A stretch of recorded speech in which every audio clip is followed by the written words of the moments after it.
ओम। आज के दिन हम श्रीमद् वाल्मीकि रामायण इस पुस्तक का स्वाध्याय करते हैं। इस पुस्तक में हम अयोध्या कांड के 70वें सर्ग के 50 श्लोकों को पढ़ चुके हैं और अंत अंत के इसमें कुछ श्लोक बचे हुए हैं। तो यह जो कच्चित अध्याय नाम से कहा जाता है, ये पूरा हो जाएगा हमारा। तो आइए हम आरंभ करते हैं। यहाँ पर श्री राम जी भरत जी को राजनीति संबंधी उपदेश हालचाल पूछने के माध्यम से दे रहे हैं। जैसे, क्या आप ऐसा करते तो हो, सब ठीक तो है, इत्यादि इस प्रकार से। तो यहाँ पर 51वां श्लोक में पढ़ रहा हूँ। मंत्रिभिस्त्वं यथोद्दिष्टैः चतुर्भिस्त्रिभिरेव वा कच्चित् समस्तैर्व्यस्तैश्च मंत्रं मंत्रयसे मितः।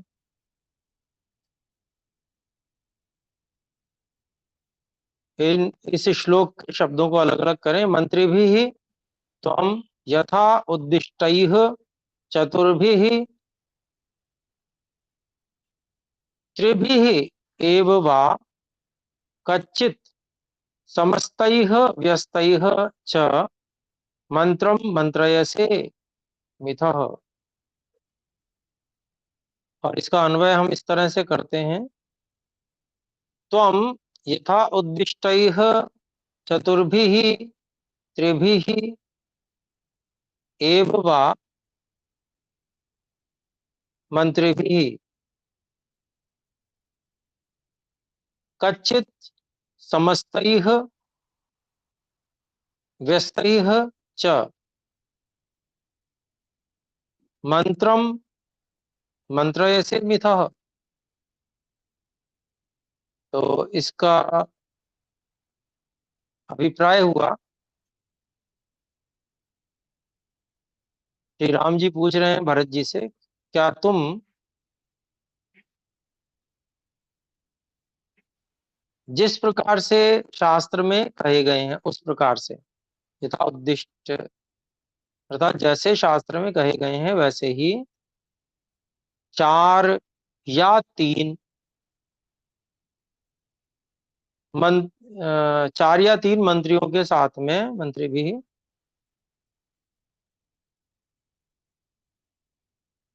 उनको एक साथ करके, एक साथ बुलाकर, समझता ही है, व्यस्तैश्च या अलग अलग, कच्चित क्या उनसे तुम मंत्र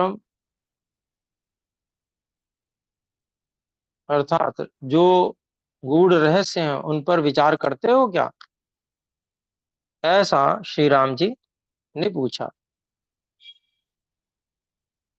क्योंकि राजनीति में यह आवश्यक है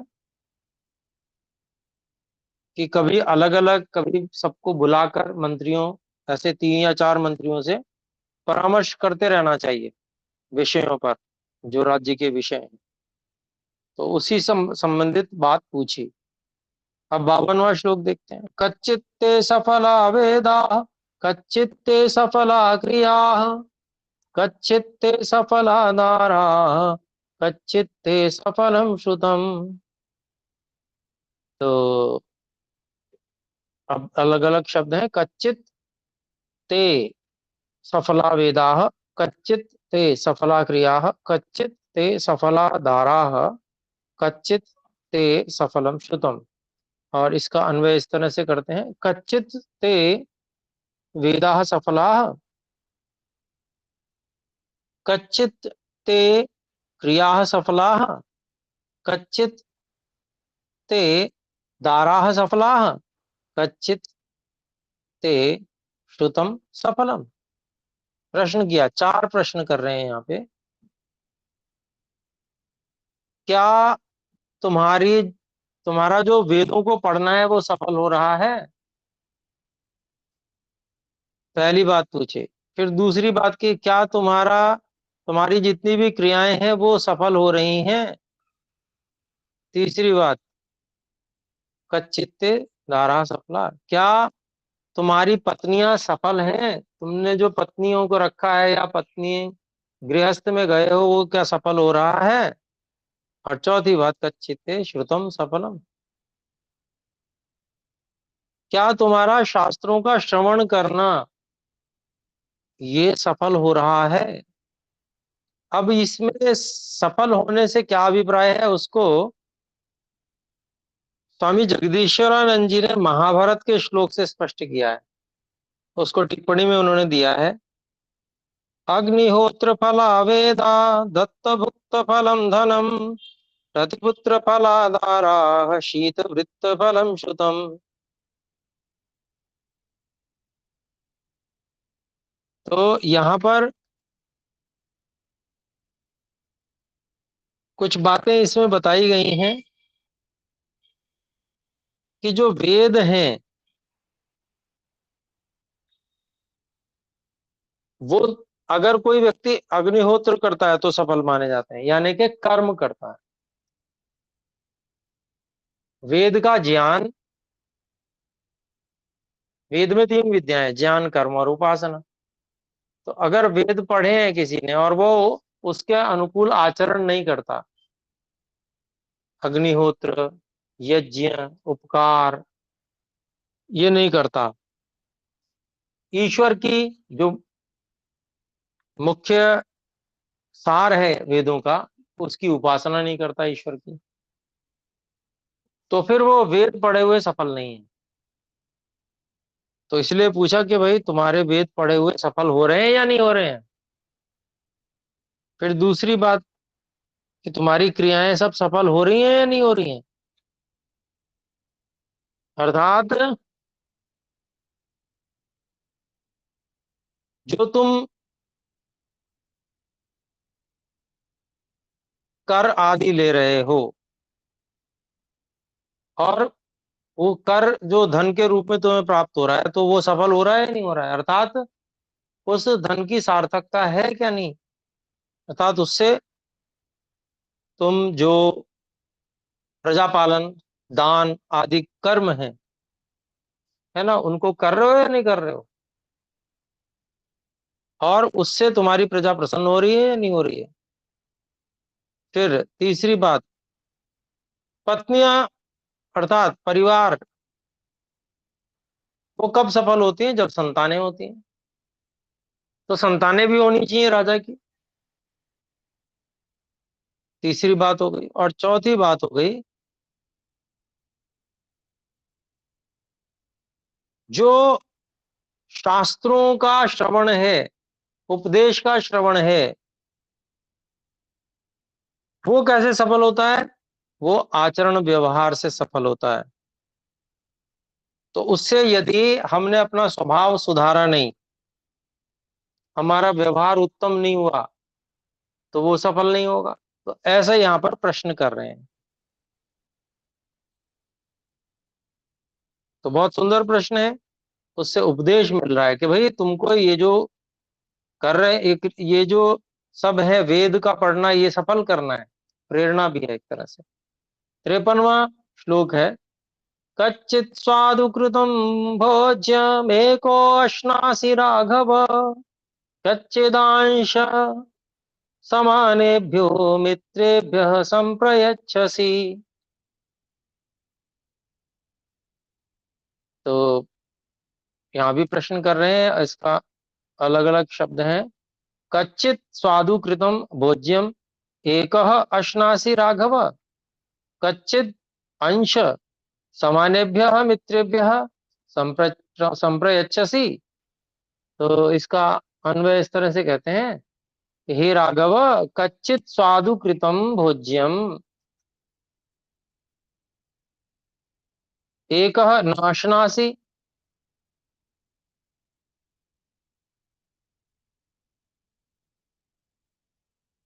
फिर कहते हैं अंशम कच्चित अंशम समानेभ्यः मित्रेभ्यः संप्रयच्छसि।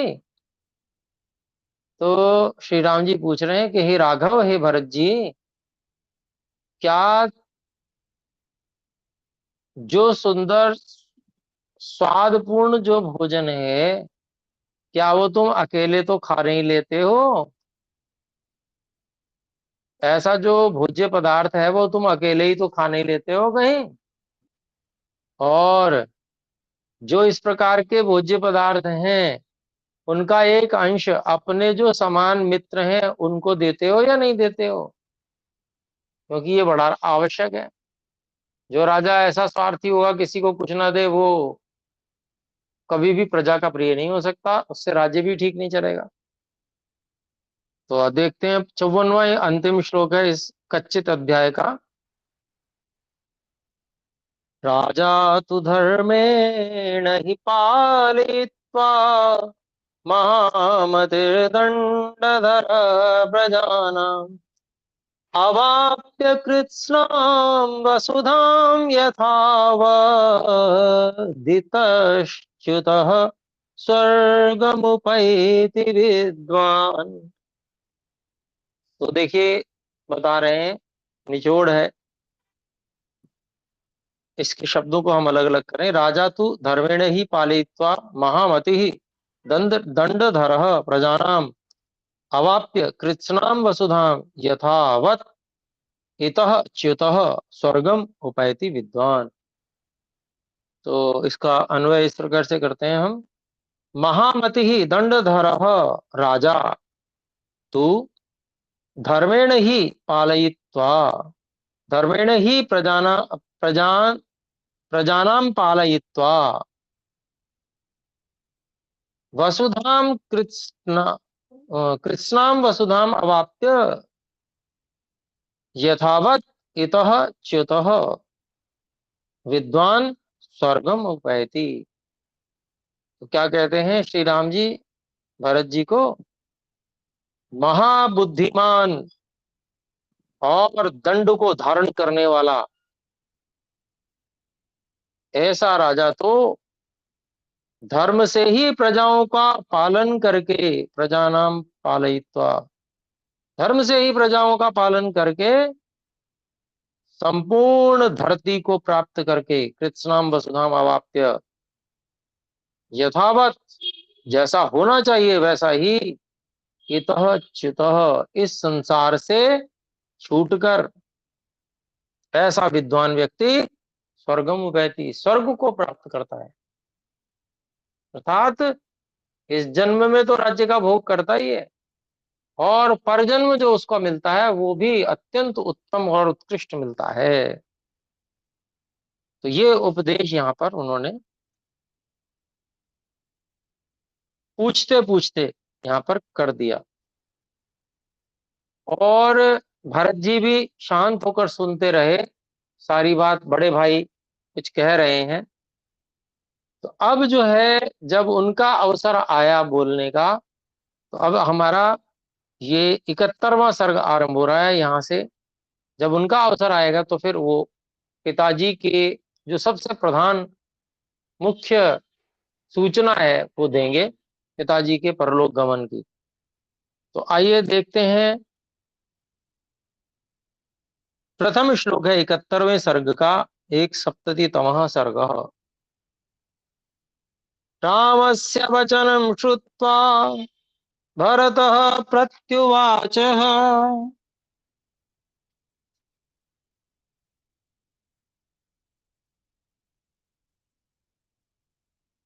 किं मे धर्माद्विहीनस्य राजधर्मः करिष्यति। तो उन्होंने राजधर्म का एक तरह से उपदेश किया। तो इस बात को यहाँ पर भरत जी कह रहे हैं, शोक में डूबे ये भी हैं। और यहाँ पर शब्द अलग अलग, रामस्य वचनं श्रुत्वा भरतः प्रति उवाच किम में धर्मात् हीनस्य राजधर्मः करिष्यति। अन्वय इस प्रकार है।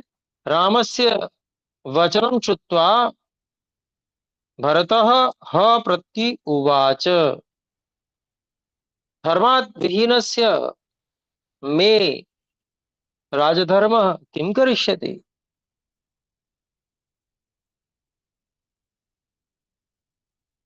तो भरत जी कहते हैं श्री राम जी, हाँ यहाँ पर श्री राम जी के जो ये राजनीतिक उपदेश रूपी और हालचाल पूछने रूपी वचनम श्रुत्वा, वचन को सुनकर भरत जी ने निश्चय से उत्तर दिया। क्या कहा? धर्म से जो हीन हो गया है, ऐसे मुझ को राजधर्म, राजधर्म का उपदेश मेरा क्या कर पाएगा? किम करिष्यति, क्या करेगा? मेरा क्या उद्धार करेगा ये राजधर्म का उपदेश, जो धर्म से ही हीन हो गया है? और ये किस लिए कह रहे हैं? क्योंकि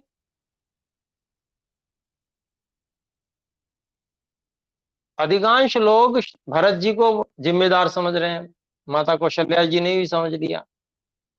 तो ऐसा वो कष्ट में है कि मुझे धर्म से च्युत मान लिया गया है, इसलिए वो इस प्रकार की बात कह रहे हैं।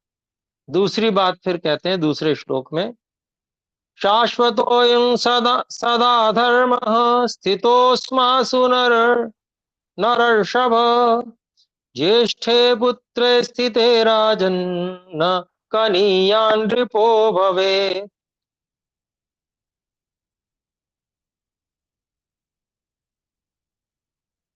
तो यहाँ पर शब्दों को अलग अलग करें। शाश्वतः अयम सदा धर्मः स्थितः अस्मासु नर ऋषभः, ज्येष्ठे पुत्रे स्थिते राजन न कनीयान नृपः भवेत्। हे, यहाँ पर हम इसको जो संबोधन कर रहे हैं, हे नरर्षभ, इसको हम अन्वय में लगा रहे हैं, हे नरर्षभ अस्मासु अयम सदा शाश्वतः धर्मः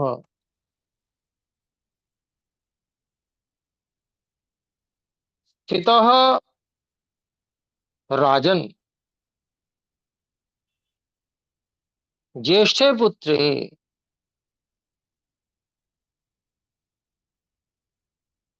स्थिते कनीयान नृपः न भवेत्। तो भरत जी कह रहे हैं कि हे पुरुषों में श्रेष्ठ श्री राम जी, हम लोगों में अर्थात हमारे कुल में, अस्मासु अर्थात रघुकुल में, अयम यह हमेशा से शाश्वत सनातन धर्म धर्म है, स्थित हमेशा से ये स्थित है धर्म, तय है ये धर्म। क्या? तो कहते हैं हे राजन, उनको राजन बोल रहे हैं श्री राम जी को, ज्येष्ठे पुत्र स्थिते, अगर बड़ा पुत्र उपस्थित है तो उसके उपस्थित रहते कनियान, छोटा जो भाई है, नृप न होए, कभी वह राजा नहीं हुए, नहीं होना चाहिए।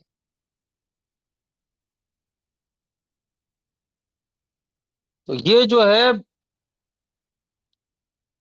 कुल का धर्म, ये चला आ रहा है, स्थित है, ऐसा भरत जी ने कहा। फिर तीसरी बात कही,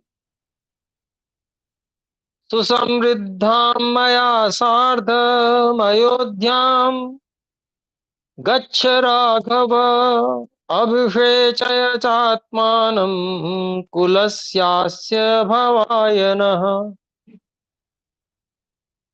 इसके शब्दों को अलग अलग करते हैं। सुसमृद्धाम मया सार्धम अयोध्याम गच्छ राघव, अभिषेचय च आत्मानं कुलस्य अस्य भवाय नः। अन्वय इस प्रकार करते हैं, हे राघव, मया सार्धम सुसमृद्धाम अयोध्याम गच्छ, अस्य कुलस्य नः च भवाय आत्मनम अभिषेचय। तो हे श्री राम जी, हे राघव, मेरे साथ में, मया सार्धम, मेरे साथ में सुसमृद्धाम, बहुत ही जो समृद्ध है ऐसी अयोध्या, अयोध्या को गच्छे, चलो। और अस्य कुलस्य, इस कुल के, नह च, और हमारे, भवाय, कल्याण के लिए, आत्मानम अभिषेचय, अपने आप को का राज्याभिषेक करो, ऐसा उन्होंने आग्रह किया, भरत जी ने। चौथा, अब यहां पर सूचना देंगे, देखिए।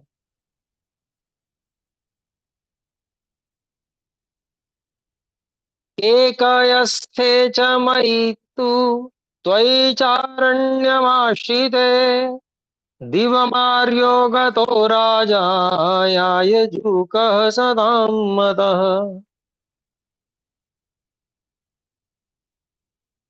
अलग अलग शब्द। केकयस्थे च मयि तु त्वयि च अरण्यम आश्रिते दिवम आर्यः गतः राजा यायजूकः सतां मतः। और इसका अन्वय इस तरह से करते हैं, मयि तु कैकयस्थे च त्वयि च अरण्यमाश्रिते।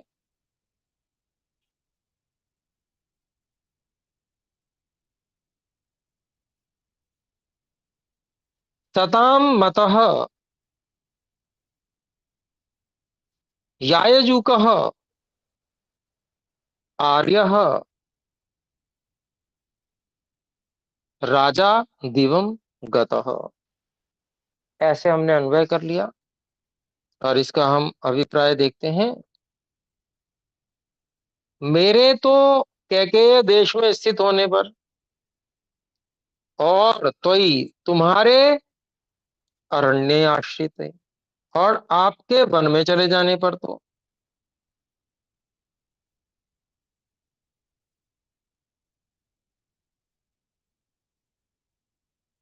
सतामतः, विद्वानों, बुद्धिमान लोगों, सज्जनों के द्वारा माननीय, जायजूक, बड़े बड़े यज्ञों को करने वाले,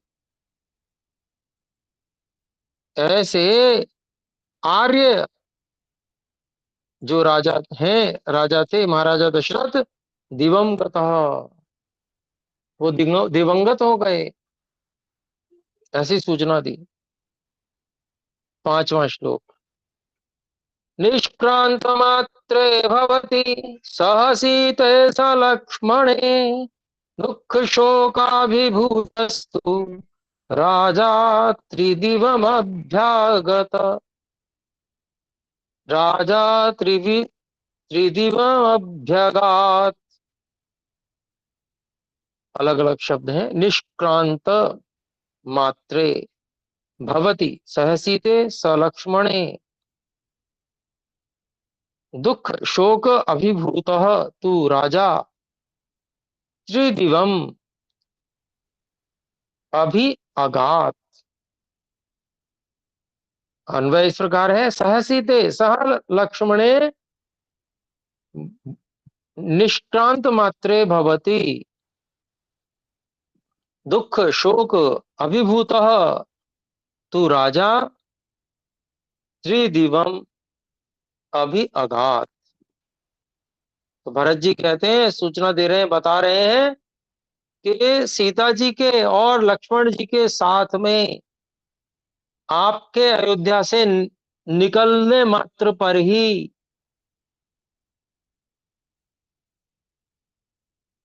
दुख और शोक से अभिभूत हुए हुए राजा स्वर्गवासी हो गए,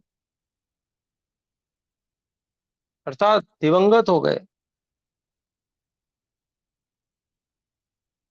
अब देखिए यहां पर श्री राम जी की हालत क्या होती है, छठे श्लोक में।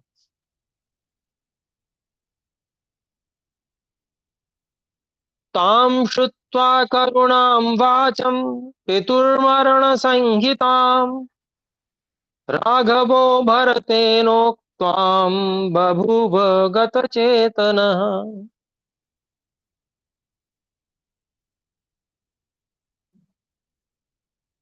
तो देखिए शब्द अलग अलग। ताम श्रुत्वा करुणाम वाचम पितुः मरण संहिताम राघव भरतेन उक्ताम बभूव गतचेतनः।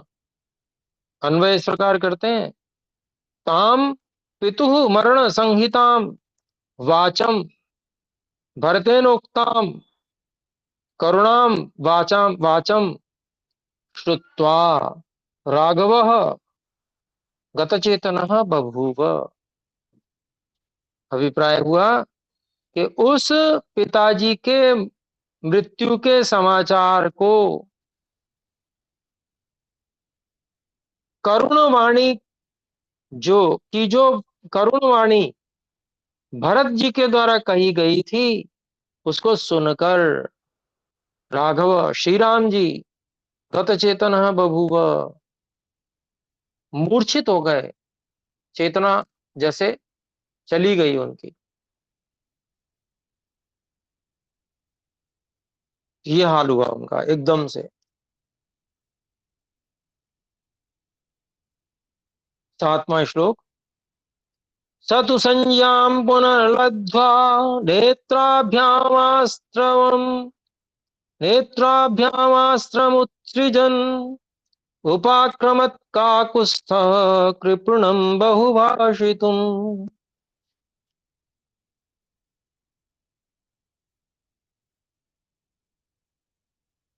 अलग अलग शब्द। सतु संज्ञां पुनः लब्ध्वा, नेत्राभ्याम आश्रम उत्सृजन, उपाक्रमत् काकुत्स्थः कृपणं बहुभाषितुम्। और अन्वय इस प्रकार करते हैं। सह काकुत्स्थः, तो पुनः संज्ञां लब्ध्वा नेत्राभ्याम आस्त्रम उत्सृजन कृपणम बहुभाषितुम उपाक्रमत। तो अभिप्राय हुआ, वह काकुत्स्थ, वह श्री राम जी, वह श्री राम जी तो फिर से संज्ञाम लब्ध्वा, चेतना को प्राप्त करके, नेत्रों से, आंखों से आंसुओं को बहाते हुए सृजन,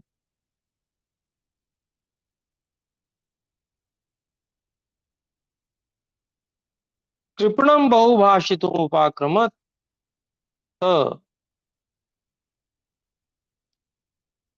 अर्थात बहुत ही दीनहीन वाणी को बोलने लगे। अर्थात जैसे कोई विलाप करते हुए दीनहीन वाणी को बोलता है, उस तरह से वो भी करने लगे। तो बहुत ही कष्ट में, दुख में आ गए पिताजी के, जो मृत्यु का समाचार सुन के। तो समय हमारा हो चुका है, आज हम इतना ही रखते हैं। आइए मिलकर एक बार ओम का उच्चारण करें। ओम। ओम। सभी को सादर नमस्ते। सभी को नमस्ते नमस्ते। गुरु जी। आचार्य जी। नमस्ते आचार्य जी।